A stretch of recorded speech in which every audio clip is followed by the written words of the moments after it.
सभी को praise Lord. I hope कि आप सभी लोग ठीक होंगे।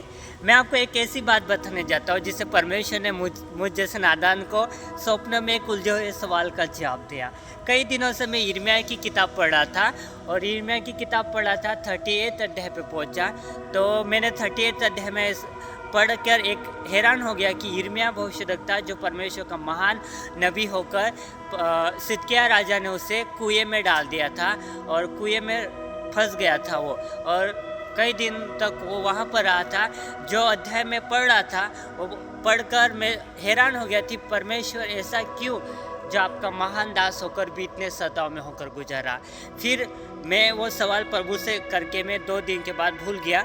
फिर आज 21 सितंबर और रात के 3 बजे से 4 बजे से परमेश्वर ने मुझे स्वप्न में 2 तीमुथियुस और 3 अध्याय और 12 वचन मेरे मन में स्वप्न में परमेश्वर ने डाला। और उस वचन के द्वारा वहाँ पर लिखा है कि जितने यीशु मसीह में जो भक्ति के साथ जीवन बिताना चाहते वे सब लोग सताए जाएंगे।